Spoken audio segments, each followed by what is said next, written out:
All right, so this, of course, is the big story that we are tracking on WION at this hour, as the conflict is now dragged into its 6th day.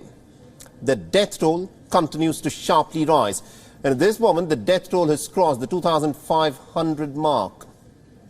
The Palestinian Health Ministry has said that at least about 1,200 people have been killed in Gaza. This is about the number of bodies that have been pulled out from underneath the rubble of the buildings that have been bombed by the Israelis. Now, Israel has continued with its relentless campaign of air raids and also its multi-pronged surprise attacks. And what has happened at this moment is that at least about 1,300 people have been killed in the state of Israel so far, ever since the attack that was carried out by Hamas on Saturday, in which it caught the complete Israeli intelligence and military establishment by surprise. There are efforts to try and bring about some kind of mediation. One at least hopes that this is what the American Secretary of State Antony Blinken is doing in his visit to Israel. He just spoke with the Israeli Prime Minister. There was a joint briefing of Benjamin Netanyahu and Antony Blinken just a while back. And Blinken has said that Israel has the right to make sure that events like this do not ever happen again.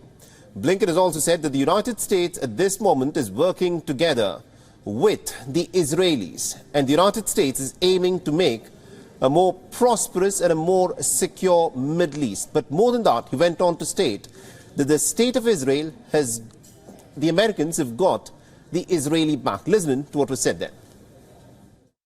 The message that I bring to Israel is this: you may be strong enough on your own to defend yourself, but as long as America exists, you will never ever have to.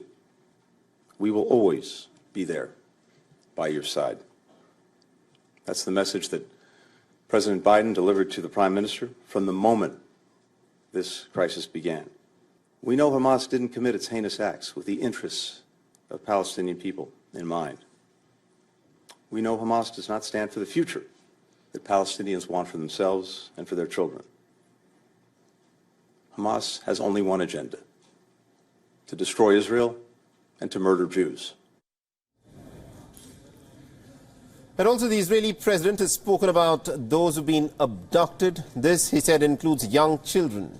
And also there are many who are missing and who've been killed. And he said that quite a few of them are foreign nationals. He also said that Israel will fight a long, drawn-out campaign against Hamas, even though at this moment, this is the 6th day of the air raid campaign that Israel has continued with.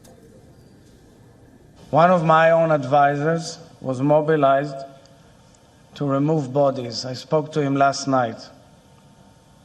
He found a family of 5 together, hugging each other, shot and burnt. Nothing can speak more than anything than this tragedy. I was wondering what they prayed before they were all shot together. Mother, father, children, babies. The injuries that were found on the bodies of the killed, the people, the removing teams, the rescue teams, which I met in the last 2 days, mostly in Sderot yesterday, found signs of torture on the bodies like anything they've ever seen in their life, and some of them are for decades dealing with pains of war and terror. Now, Hamas has reportedly fired a barrage of very crude rockets at Tel Aviv in response to the Israeli air raids. Remember, Israel is dropping bombs that are at least about 2,000 pounds in their weight in what is arguably one of the most densely populated regions anywhere in the world. Now, Germany has extended its military support to the state of Israel. The country's defense minister has confirmed that Berlin will allow Israel to use 2 Heron drones the German Air Force has in use in the country. The Russian Foreign Minister Sergei Lavrov has called for an immediate end of hostilities. Just like Vladimir Putin, he's also blamed the United States of America for its role in making the conflict worse. Sergei Lavrov has said that the United States is actually sabotaging the United Nations decision to create a Palestinian state. But the Israeli Defense Forces have admitted that there were some unspecified indications, but no major warnings, the night before Hamas launched its massive attack. The senior intelligence officers reportedly discussed signs on Friday night and agreed to continue the conversation in the morning. Believe it or not, Israelis are now admitting that they were tipped off about the possibility of this attack by Hamas. But what happened on Saturday morning is that the Israeli forces, who take great pride in their intelligence agencies and their prowess, were caught completely off guard by this attack that was carried out by Hamas on Saturday morning. This admission has come a day after the Israeli Prime Minister Benjamin Netanyahu rejected the reports on Egypt intelligence services, having warned the state of Israel right at the very top level of a big attack pretty much at least 3 days in advance. The Israeli Prime Minister has vowed to wipe Hamas off the face of this earth. Shortly after forming an emergency unity government, addressing the newly formed war cabinet, Netanyahu has declared, and I quote, "Every Hamas member is a dead man walking." Netanyahu has temporarily settled his political differences by including the centrist former defense minister Benny Gantz in the new government that has been formed for the duration of this crisis. Israel at this moment has mobilized 300,000 troops, tanks and other heavy equipment and has completely surrounded the Gaza Strip. 300,000 is more number of soldiers than what Russia used for its invasion of Ukraine when it began.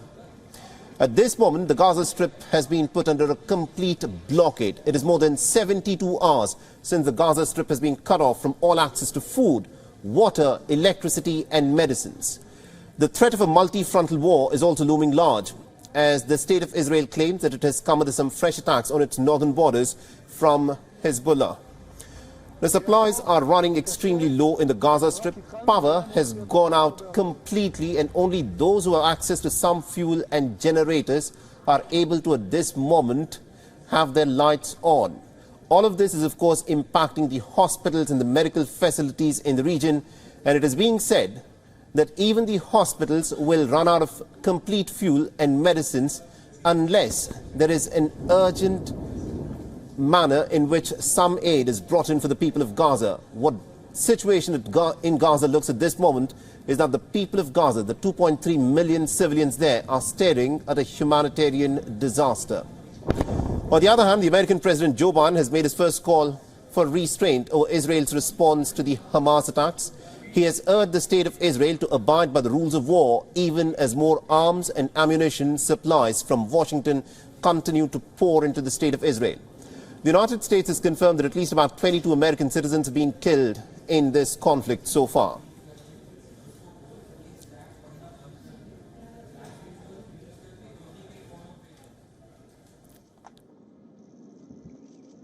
All right, now to give us more perspective in terms of what is happening at this moment, our correspondent from Israel, Jody Cohen, is joining us on the phone line. Jody, we just heard Benjamin Netanyahu, the Israeli Prime Minister, and also the American Secretary of State Anthony Blinken in a joint press briefing where the United States of America has again reaffirmed its backing for the state of Israel.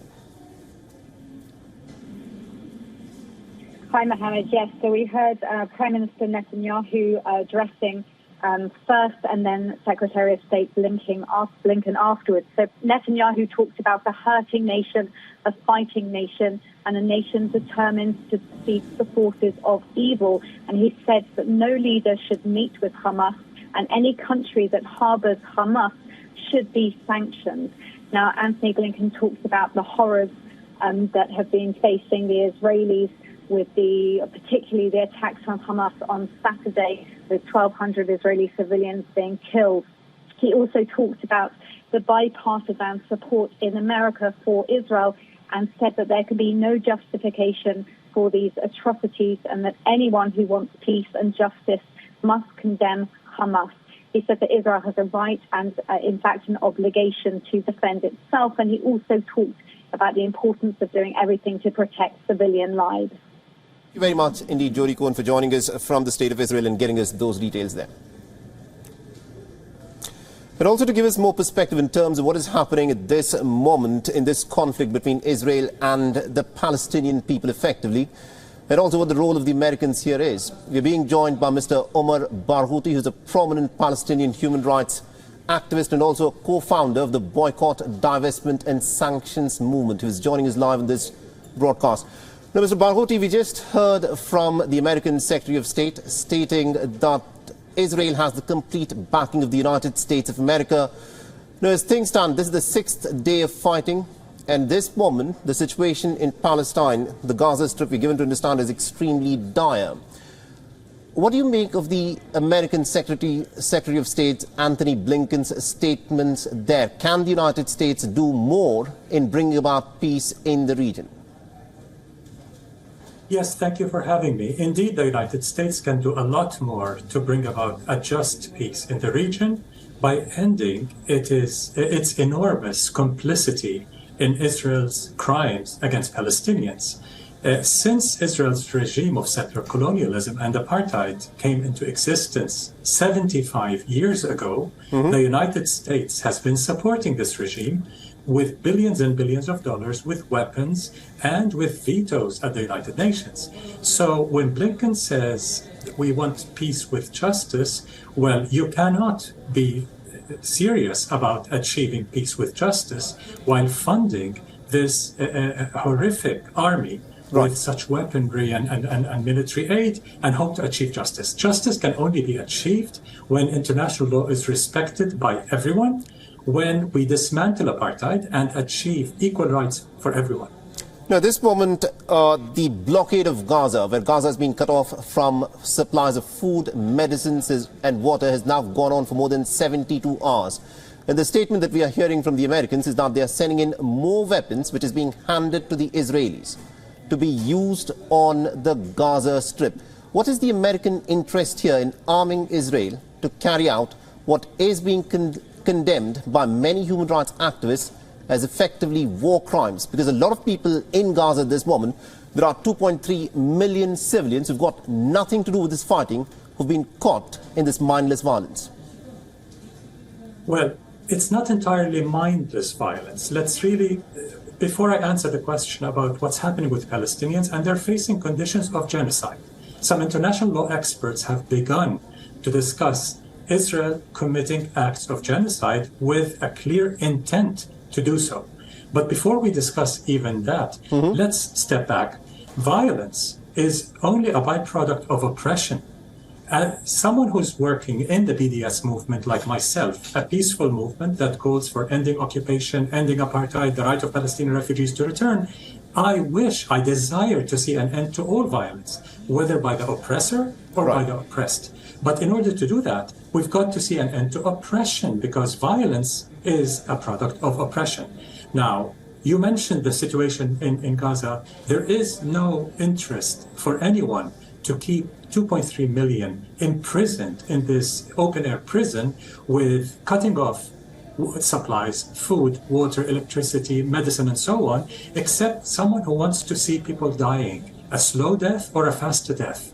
And they're being bombed. It's not just the blocking of all this humanitarian aid, it's the bombing, the indiscriminate bombing as has been described by international human rights organizations. This indiscriminate bombing, this wiping out of entire neighborhoods, hospitals, universities, and so on and so forth, this is not just a war crime. These are acts of genocide. That's what we're facing. And to end all this, every human life, every innocent human life is precious. But to end all violence, we've got to address oppression. Right. And also at this moment, the fact is, we are hearing a lot of statements that are coming in from the West, but no big Western leader so far has called for a ceasefire. Everyone has said that Israel has a right to defend itself. Of course it does. What has happened with the Israeli citizens, the attacks that Hamas carried out, are reprehensible and they need to be condemned in the strongest possible words. But what's been happening since in the Gaza Strip? Do you think that the West has actually not lived up to its responsibility of holding Israel accountable for what is happening in the Gaza Strip? The West is absolutely a partner in crime. It's not like they're a bystander. They're a complete partner in crime. They have funded Israel, they have armed Israel, and they have defended Israel against accountability at the United Nations, in international forums, and so on. While crying about Ukrainians and shouting about the Ukrainians' right to defend themselves against Russia's illegal occupation and invasion, they are denying that right to Palestinians. Well, what does international law say? International law says people under foreign occupation, under systems of colonialism, have a right to resist by all means, as long as they do not target non-combatants. So civilians cannot be targeted. It's prohibited to target civilians on any side. But people under foreign occupation colonization, let alone siege and genocidal conditions, as the case is in Gaza, have a right to resist. Right. Now the West, the imperial West, the colonial West, cannot tolerate those under this system of oppression resisting. All right, my last question to you, sir, is this. Now, it is in fact being said that Israel was caught completely off guard, but now there are reports that are coming in that the Israeli intelligence had been warned about the possibility of this kind of an attack by Hamas. Now, in the past, there are reports which clearly indicate that the Israeli Prime Minister Benjamin Netanyahu has gone on record and said that the way to, in fact, in some ways not have a two-state solution is to bolster the presence of Hamas. What do you make of these allegations that are doing the rounds that it is in fact probable that Israel was not completely caught off guard when the attack by Hamas happened? Well, colonial hubris is nothing new to Israel, like other settler colonies in history, including in South Africa. Colonizers think that because they have subjugated the colonized for decades, that they will kill the will to resist, and they'll make them accept slavery and subjugation as fate. Well, guess what? People under subjugation naturally, inherently, will never accept it as fate. They will do anything possible to resist it. As someone involved in the BDS movement, a non-violent movement that calls for ending international complicity, state complicity, corporate complicity, institutional complicity in Israel's regime of oppression, that's the way to go internationally to bring about an end to this system of oppression and therefore an end to all violence. But, my last final quick follow-up question, Mr. Barghouti, is this. What happens to the BDS moment now? Because the way things are going in the western part of the world, there is very little that is being shown in terms of sympathy for, what is happening at this moment in the Gaza Strip. Because the narrative that has been built up has almost equated the actions of Hamas with the people of Palestine. Well, there are several problems. We are going through a Ukraine moment, if you will, the beginning of the Russian invasion of Ukraine, when a herd mentality took over the West. The media, the establishment, most of the intelligentsia, and of course politicians. And where anyone who dared to question anything about NATO, about culpability and so on, was cancelled, basically. We're going through a similar phase, but it's a phase. It will pass. People understand that the root cause of violence is oppression. And people do get that they have a responsibility, especially in the West, because their states, their corporations are what have enabled Israel's regime, 75-year-old regime of oppression, to continue. So they will realize that the BDS movement's goal of ending this complicity is the right way to go. What else is there? It's either international law or the law of the jungle. The law of the jungle will kill everyone, will hurt everyone. And that's definitely not the right way to go. All right. Thank you very much indeed, Mr. Barghouti, for joining us and getting us all those insights there. As this conflict, of course, continues to play out, one can, of course, only hope that common sense prevails and that innocent civilians are not targeted. Thank you very much indeed. Thank you. WION is now available in your country. Download the app now and get all the news on the move.